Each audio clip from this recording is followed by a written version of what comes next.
Thank you very much, Madam Speaker. I couldn't help but notice the coincidence that the motion for closure on the budget bill that establishes this new privatization bank was tabled on the very same day that the Prime Minister got together with trillions of dollars of world capital, and that we're going to be voting on that motion the day after. So when we talk about the purpose of debate in Parliament, sometimes that's to take the time to learn more about what the government plan is.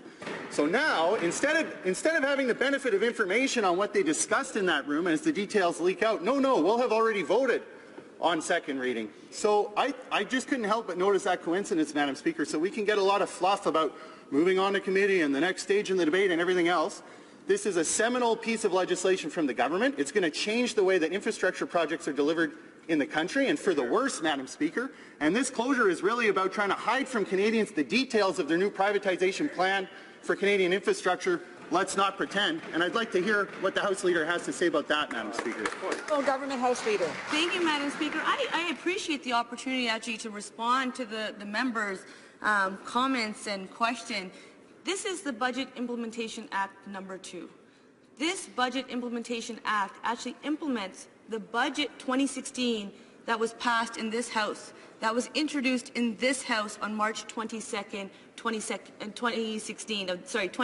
March 22nd of this year. It's important to note that this Budget Implementation Act only implements measures that were introduced in that budget of March 2016.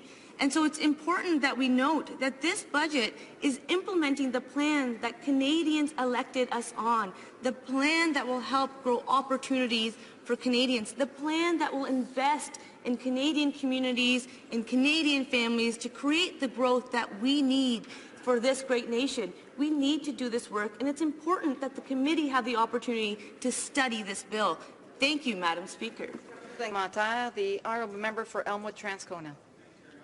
I just want to return to the issue of privatization because, a major central piece of the Liberal promise and budget was to invest in infrastructure. And what we learned with the economic update was that the way they're going to do this is actually by selling that infrastructure and having that new infrastructure owned by private investment firms, many of which that aren't even going to be from Canada. So the idea that we should be closing down debate just as we're actually learning the details of this central pillar of the Liberal financial platform is ridiculous, Madam Speaker. And perhaps it's the fact that the only person from the government side during the debate that I've heard standing up and actually defending this cockamamie scheme is the member for Spadina Fort York. And he likes to talk about how this is really about affordable housing. And look in the platform, we mentioned the Canada Infrastructure Bank. Sure, they mention it as a bank that's going to lend money to municipalities and provinces that want to build infrastructure. They never talk about using it to leverage private funds and then having our highways and our airports and our bridges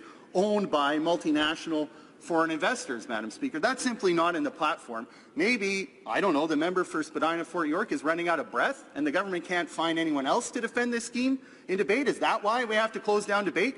Because the government can't find anyone else on their benches willing to defend this ridiculous scheme? The honourable Government House Leader. Madam Speaker, I appreciate the opportunity to answer the member's question, and I will remind members in this House that this is the Budget Implementation Act. It does not refer to the Infrastructure Bank. The Budget Implementation Act actually brings in the amendments that we committed to Canadians that were introduced in Budget 2016 in March of this year. Amendments to the Employment Insurance Act, amendments to Old Age Security Act, amendments to Canada Education Savings Act, Canada Disability Savings Act, Financial Consumer Protection Framework. To go back to an earlier question, I will say that there are